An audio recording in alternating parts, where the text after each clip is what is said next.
All right, well, welcome everyone. I am Ilya Zeldin from 2gnoMe. I am thrilled to be co-hosting today's webinar with Jennifer Barnes from the Danielson Group. Hi, Jennifer.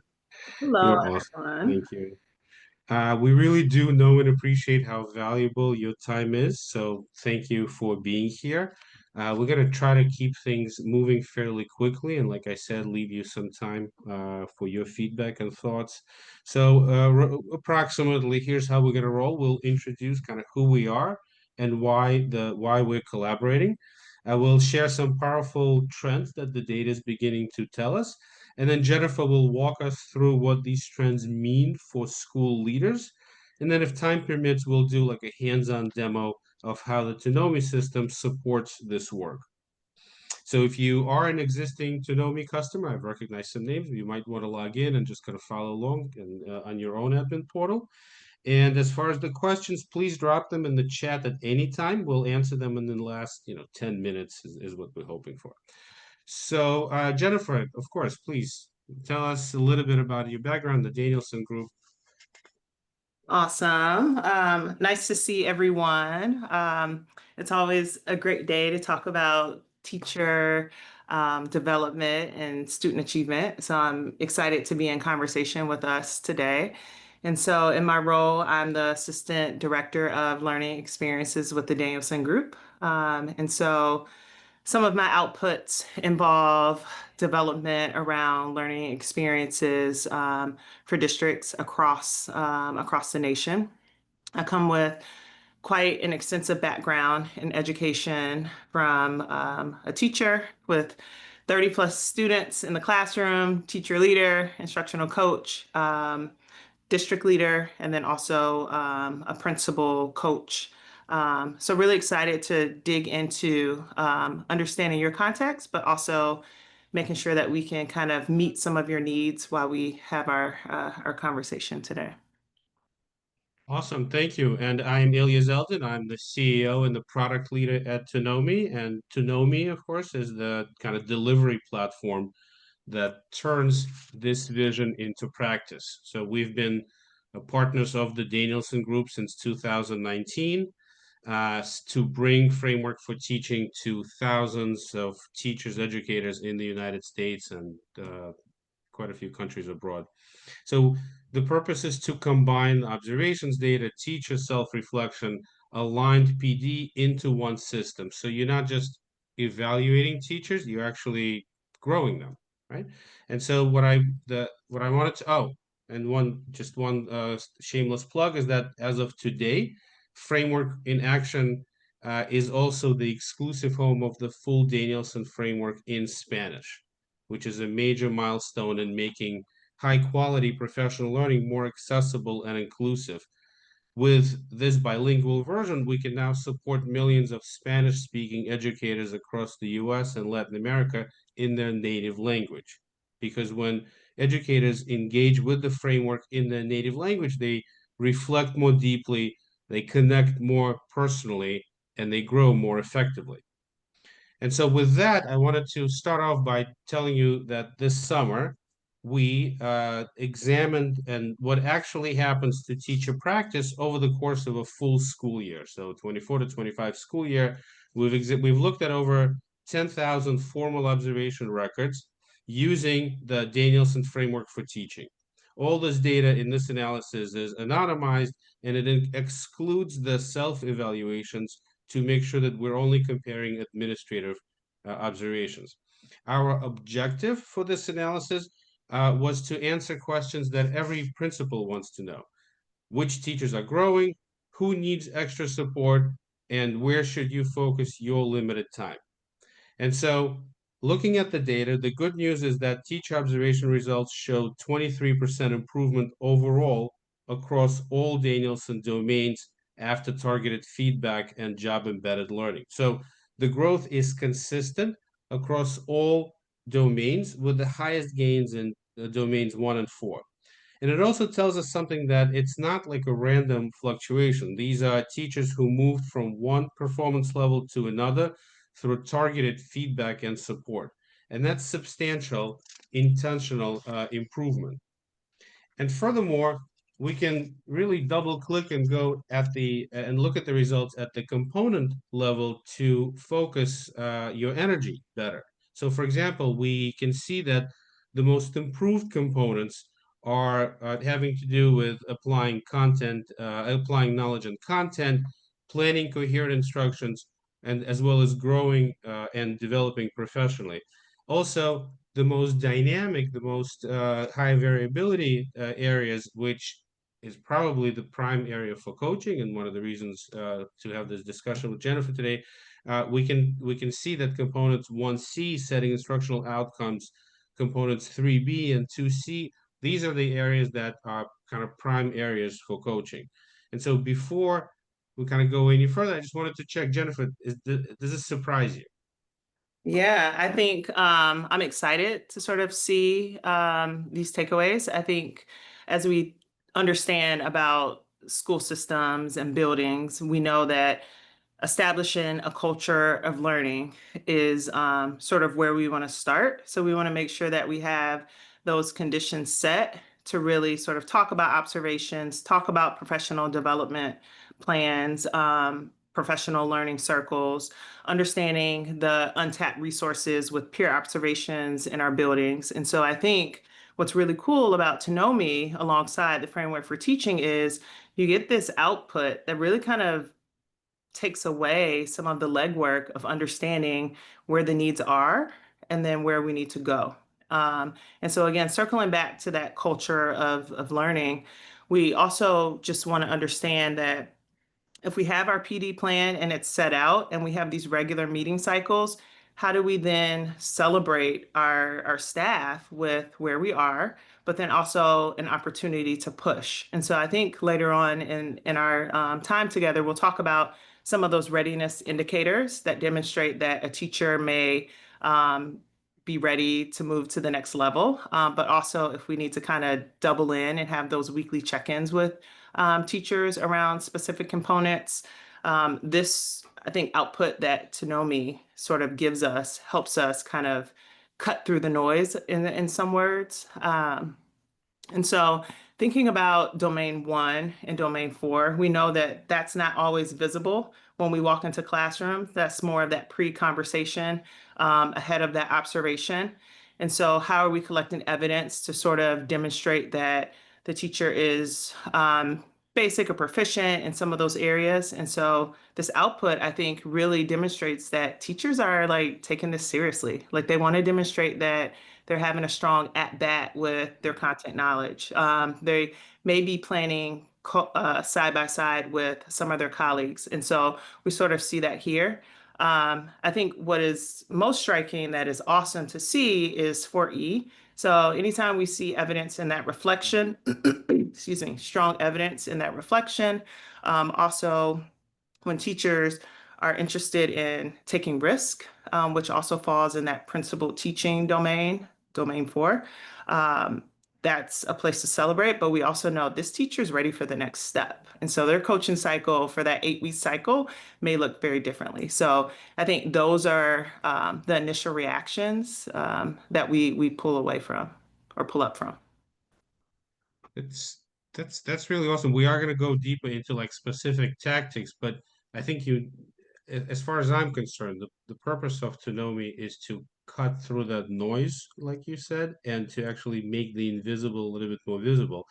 But like I can't, 2gnoMe can't actually teach principals how to be more effective at coaching. That's where you guys are really excelling. And so ability to feed that information both to the leader of the school as well as to you to then jointly figure out the best pathway is what contributes ultimately to retention and student outcomes, that the progression, the improvement in teachers practice. So that's really awesome. A very quick disclaimer, which I think only works in our favor, is that these results, they come from this large anonymized data sets, and the only common theme is that they're all grounded in the Danielson frameworks.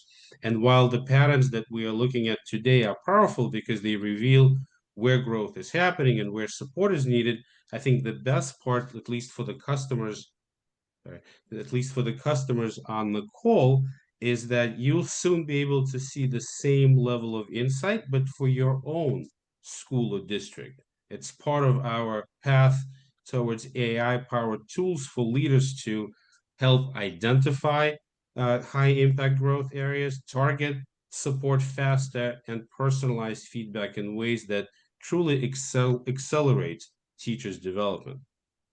So I appreciate that initial reaction, Jennifer, and now we can actually now that we know where the growth is happening and where coaching is needed, let's talk a little bit about how a principal can use this information, right? Because in sort of in our report, we try to be granular, like here's what you should do next week, and this week, this month, this quarter. That's all terrific, but having the the rare opportunity to have you on the call, perhaps we can just talk a little bit more about just the best practice. Like for example, how can principals use these dynamic areas to build stronger coaching relationships with teachers? Is that a Yeah, fair question to ask? Yeah, I think again, excited to talk about this topic. But I do think there is an opportunity for us to sort of get on the balcony as leaders and think about what our full picture looks like. And so anytime we talk about observations, we think about a moment in time, but as we collect all those observations, it becomes a picture of what's happening in our building. And so what's really great about that is we have an opportunity to have collaborative conversations around what instruction looks like, where we are, and where we need to go. And so that's really, really powerful when we talk about developing, especially domain 1 and 2, or I'm sorry, domain 1 and 4. Again, we know we can pop into a classroom and see domain 2 and 3 very loudly with implications of 1 and 4. But I think when we talk about collectively as leaders, how do we push and where do we grow so that our teachers and our building is growing? We think about domain 1 and domain 4. And so what that means is when we pull back to that instructional professional development plan, we want to make sure that we have vertical alignment planning time. And so if we have teachers that are teaching the same content area, do we have time freed up in our schedule so that they have time to plan? And this becomes really important as we think about a teacher who may be struggling in 2C, and then we have a teacher who's extremely proficient over time in 2C. How do we pair them up?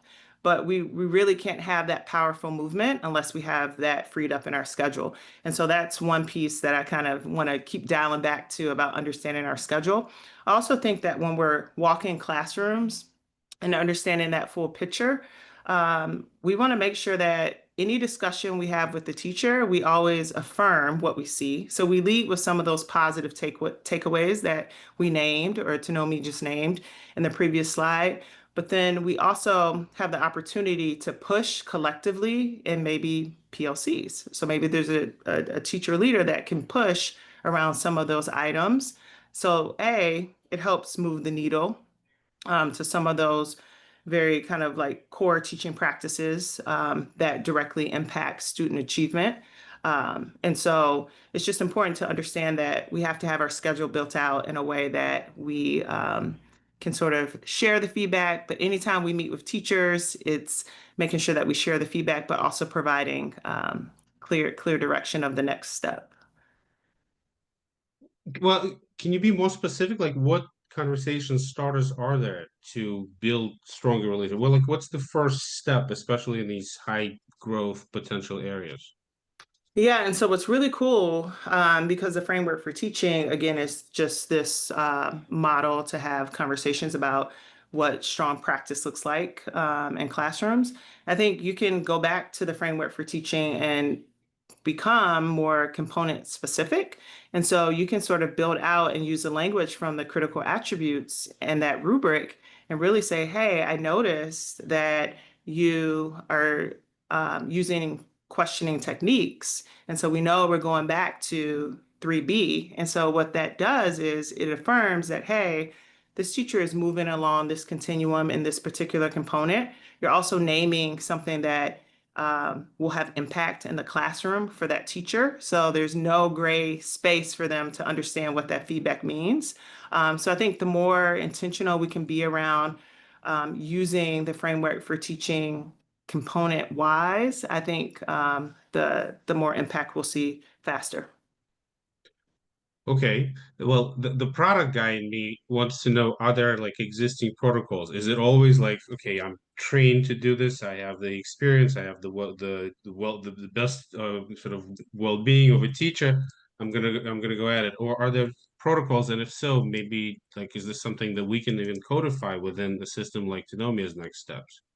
Yeah, so I think folks typically in the field, we've used like the hamburger approach, which I think some people aren't eating hamburgers these days. I'm not really eating hamburgers either, but Kale salad approach. yeah, the idea is a positive, sort of a push, and then end with a positive. I think we sort of can reframe that as a praise, which is that I noticed with 3C, your questioning techniques reach 3 to 5 kids, and this is my evidence of that.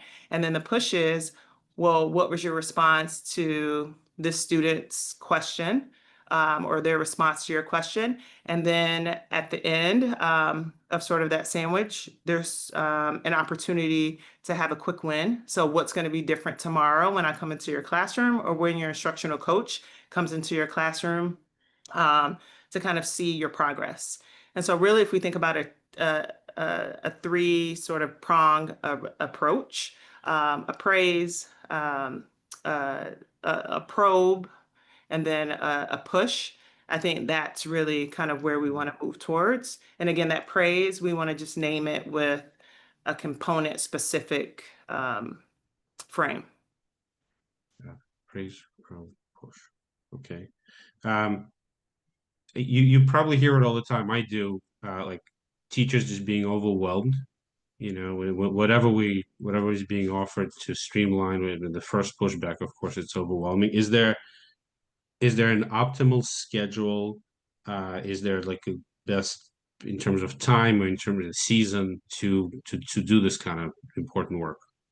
Yeah, so I think right now all of us are like, boots to the ground. We're trying to verify rosters. We want to figure out who's who, figuring out how folks get home and who picks, So I know we're sort of stretched quite a bit, but I think if we can dial in on walking classrooms with our instructional leadership team, and maybe that's not built out yet, but maybe it's you alongside your instructional coach, or you alongside your teacher leader, so that you can have sort of an opinion. You have to have an opinion about what's happening in your classroom before you, or within your building, before you take action. So we've collected enough data. We have this professional opinion. We've calibrated around that. We've used the framework for teaching to help us. We might have pulled in ToKnowMe to kind of like sort through things very, very quickly. So now we can say, okay, I have teacher A who needs intensive support. I have teacher B who may need intensive support, but not right now. And then I have teacher C who I need a coach in there every day right now. And so once you kind of tier folks, you can understand what your coaching load may be. And so we as administrators, yes, we evaluate, but we also coach, because anytime that we give feedback, we are presenting it in a way for the teacher to take action based off of the evidence that we collect. So I would name that piece as number one. We have to establish a learning walk routine. Number two, we also have to understand this cadence of when we're in classrooms and when do teachers know and expect it. And so circling back on that relational piece, teachers cringe. I remember the first 3 years, if I saw my principal near my classroom, I was tight, and the students could feel it. So I think if we're intentional around, hey, we're coming in to just see how things are going, to support you, and we're going to give you immediate feedback right away within the next 24 hours or 48 hours. I think that sort of releases some of that anxiety. And I know we can sort of all relate to either inducing the anxiety or being on the receiving end of like someone's watching my practice. So I think those are two sort of big pieces. Establish that routine very early, and then build that cadence and communicate that cadence and give that feedback timely. And so we talk about something that induces anxiety and like what's the best time and the best method for doing that. But on the flip side, like in terms even on this slide, we there's certain areas that are worth celebrating and maybe like even calling out specific like when it comes really granular for your school or for your staff, like calling out teachers that you recognize as showing strengths and growth. Like what specific recognition strategies reinforce behaviors? Yeah, so I think there's a few different ways, and I would love to sort of I'm sure we'll have the Q&A, but I would love to circle back with that question with the group to kind of have an exchange of best practices. But I think if we again sort of couch these observations, so from if I'm doing a learning walk that is biweekly, maybe that third learning walk that is before our after school professional development. So I'm sharing individual feedback within 48 hours. And during that learning walk, I've designated who's going to do that to make sure it happens. Sometimes we say before you leave the room, give the feedback. So that's also a best practice, not always practical.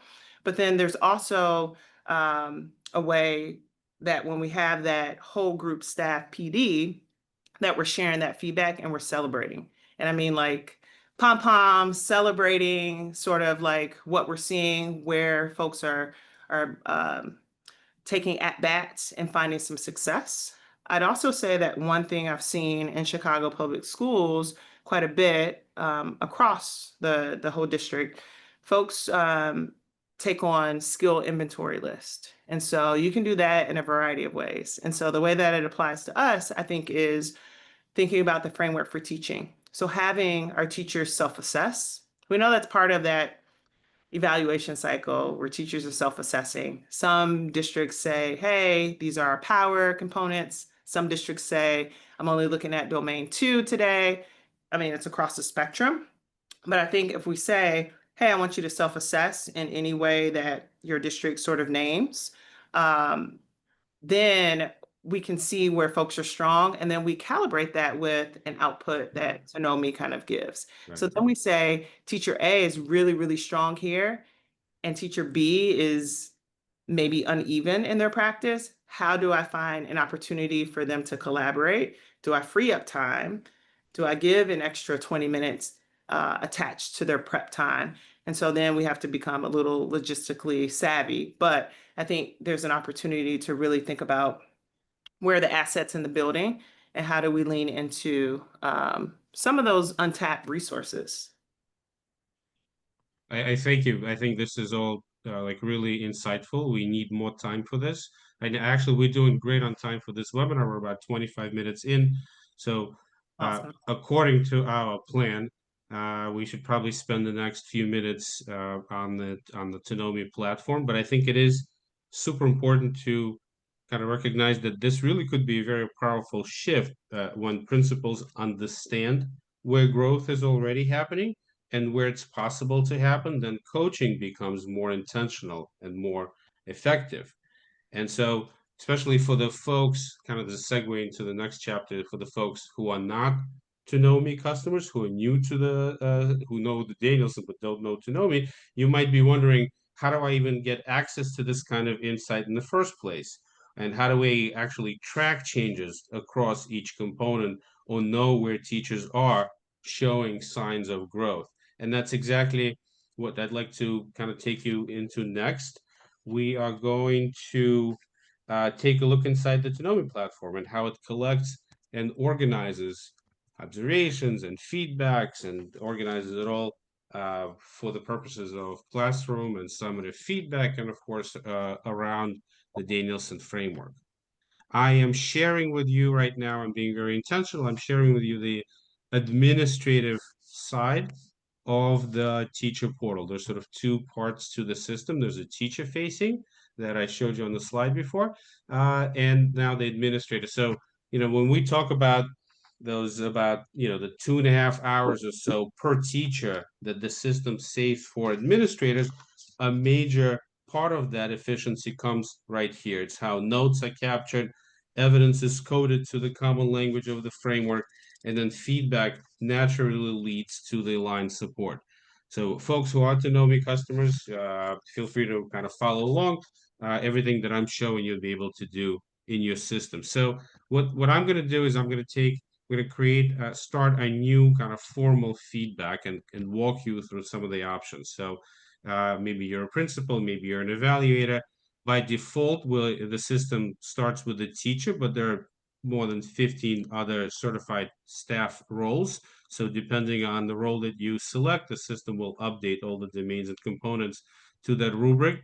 Also, we know that this can be a classroom observation. This can be a summative. If it's a summative, it might need some additional fields that follow through in your compliance-based reporting.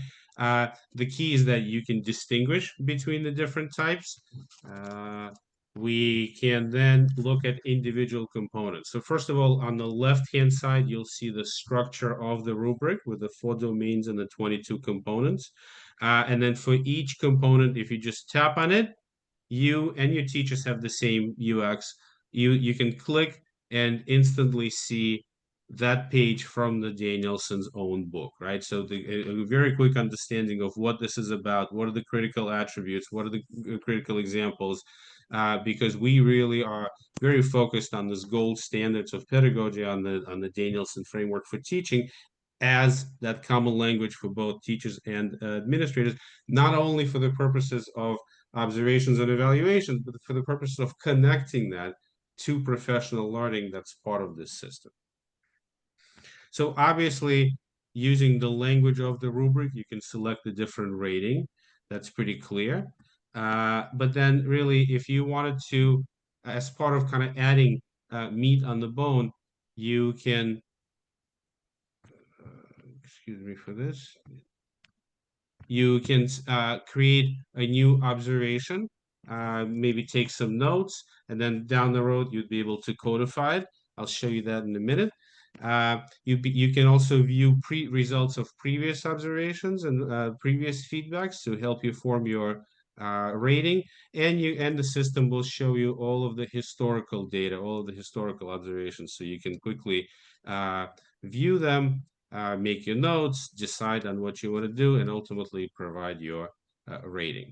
So that is how you would kind of take care of the formal observation. On the informal side, if you maybe have just 15 minutes to capture your notes, again, you can select different roles, you can select different components, you can organize your notes right away to one or more components of the rubric.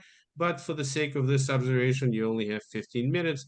So let's say we just type in some notes, calls on students, 85% engaged, something like that. I could attach anything to my observation to support it. I can share it with my teacher right away. I can even do like an electronic signature for something important. And so now that I've added it, I can come back to my observation and I can even make sense of it. I can say, okay, well, this portion of it, that should be tagged to component 3B, right? Some other portion of my observation should be tagged to a different one or more components. And so the idea is to promote more frequent, more nuanced observations from more stakeholders, not just the core evaluator, but from coaching staff, from peer-to-peer groups, from principals, from the Danielson coaches, from whoever you might be working with. The idea is to enable this type of opportunity to capture observation, code them to the common language of the rubric, and then over time, really begin to make more sense of it. So what I'm going to show you now is kind of this one of the so what components of taking care of these mundane tasks, being able to create PLC groups based on where the needs are, because what this heat map shows you on the left-hand side, it shows you those 22 components of the rubric.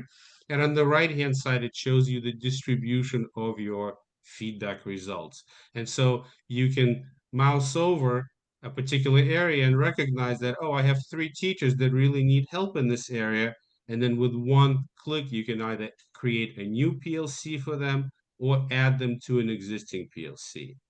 And then of course that gives you an opportunity to personalize learning, to tailor, whether it's coaching, whether it's learning through resources, gives you a chance to be much more intentional and much more, and therefore much more effective. Sorry. Oh, that's why I'm in the Spanish version. Okay. Another way to look at the results, for example, is to map whether it's feedback or self-reflection, to map it relative to, for any part of the rubric, relative to your own needs, right? And so what that will do, I think we selected a big part of it. First of all, let's switch back to English. Right. 1 second, I apologize, but I'm going to switch this to English language. Okay, great. And now I'm going to do what I wanted to do.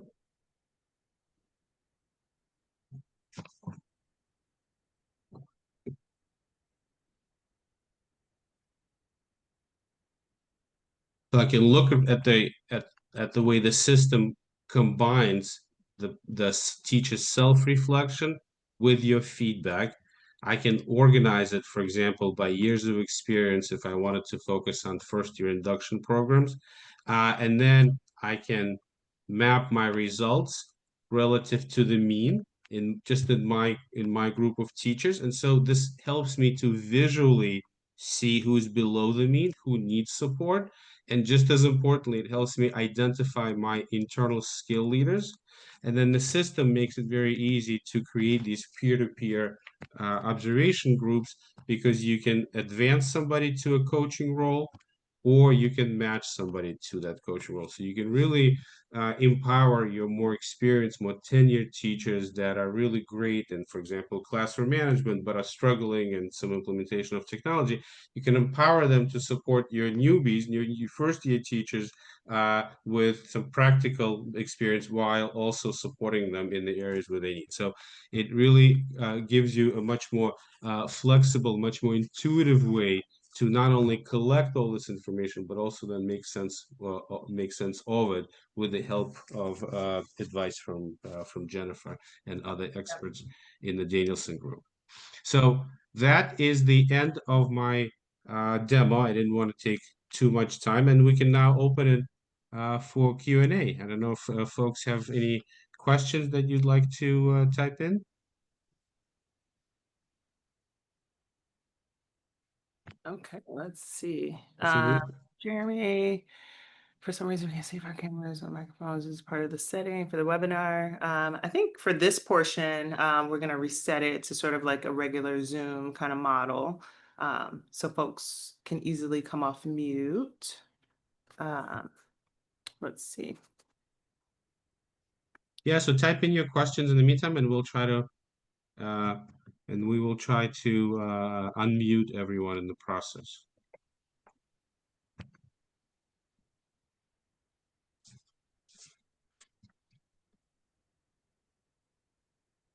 Yep, so if we want to share our reactions or maybe some takeaways. Okay, here we go. I can start to allow Oh, people to it's talk. open. I'm not really sure how to. Yep. Yep, this is the view that we want. So we're all good there. Okay, yep.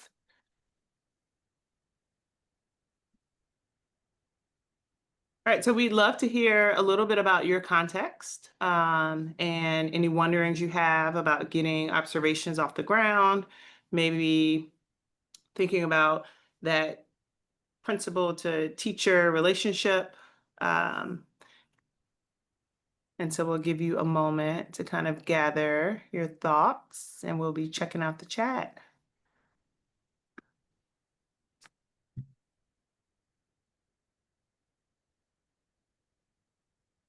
Not sure if I missed anyone. I see let's see, Kathy, if you're observing a teacher. Kathy, are you coming off mute? Yeah, I'm here. Can you hear me? Yep. Awesome.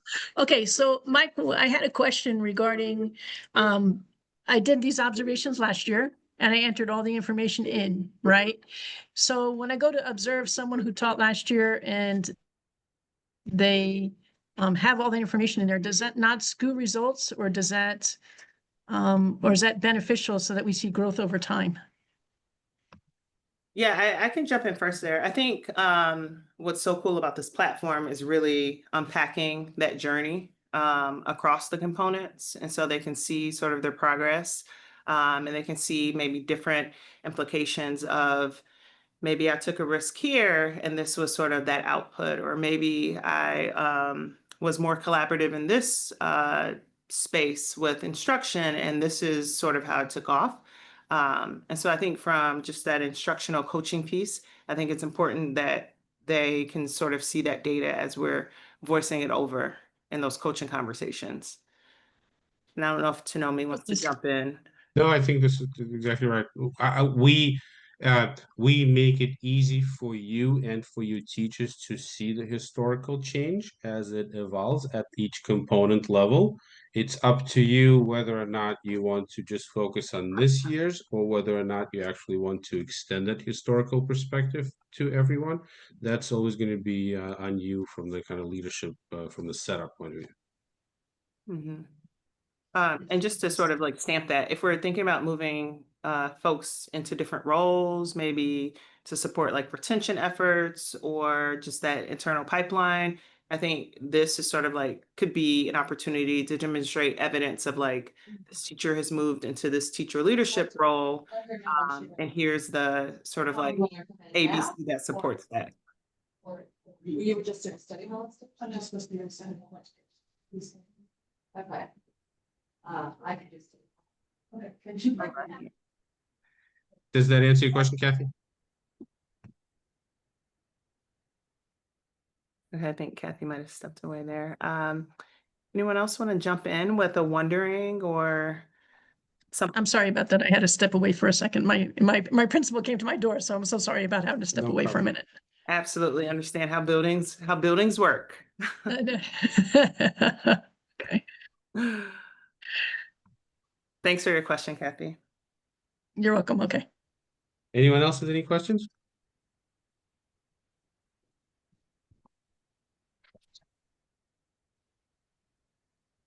Any experiences that you'd like to share from your own observations or from your own, just kind of how you get ready for coaching or how that process goes for you? What are you seeing, Jennifer, like as a general statement out there? How do you usually approach the conversation maybe for the first time with the school? Yeah, I think it's understanding timing, right? Thinking about what time of the year we're in, what sort of systems are in place. And so I think maybe a reflective question that we can dive into and then hear from everyone in the chat around would just be around how are we setting up our observation cycles? So maybe what is that first strategy that we're taking or that first action that we're taking to set up those observation cycles? And so when I name observation cycles, that could be with that instructional leadership team. So that school leader alongside that instructional leadership team. It could also be that instructional coach alongside their teaching caseload. So I'll give us maybe about 30 seconds to sort of think about how we're setting up those observation cycles. And then it'd be great to sort of learn from the expertise in the room and drop our thoughts into the chat.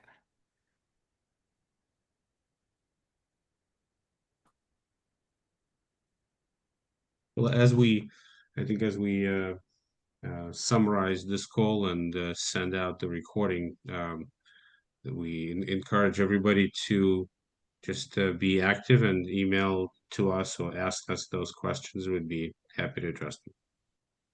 Yeah. I'd like Bye. to jump in if I can for just a second. Sure. So I feel a little bit like a wedding crasher, but so I'm Lee Capps, the CEO at the Danielson Group, and I've just been so excited to think about the possibilities. And they really were triggered, Kathy, with your question, because I think that what that question also helps us all own is for so long, observation practice has made it feel like we're looking at this 1 minute in time and making a lot of assumptions and a lot of predictions based on 20 minutes or 30 minutes. But what is one of the things that excites me the most about the work that I've been listening to today and the examples that Jennifer has given of application is that we can take that away because we have, as Jennifer referred to it, the journey recorded. And we can honor teachers where they are by referring to where they've come from.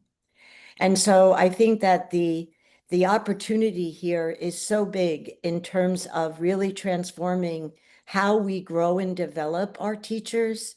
And observation is such an important asset in that process. So I just thank both of you, Ilya and Jennifer, for presenting the work this way.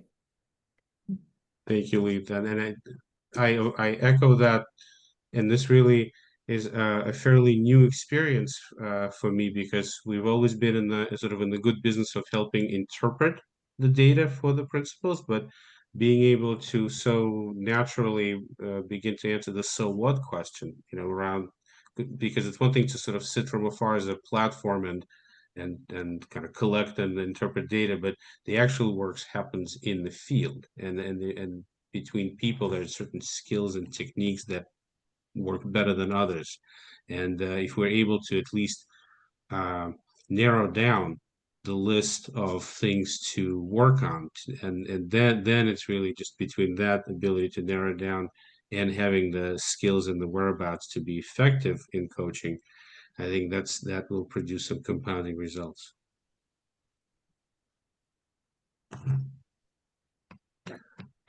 Okay. Anyone else? All right, there is a question in the chat. Nice to have Lee jump in there. Let's see. I see this is similar to how we work with students. It's about growth, measuring growth over time. Dovetails what NWEA. Yep. Yep. I think it's great that you name sort of, and I'm not sure if we have a lot of time to kind of like go in this direction, but I think when we talk about test scores and we talk about observations and we talk about other data collected, having sort of that full picture is also helpful. And so those observations coupled with sort of the data from some of these standardized experiences, I think gives a complete picture. So how do we formatively measure the growth is occurring? Yep.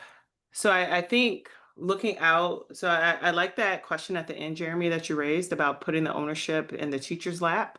So when we're approaching those coaching conversations, we're doing more questioning sort of than statements, right? So we're doing that heavy probe. After we do that praise, we're doing that heavy probe so that really that teacher can have that opportunity to reflect.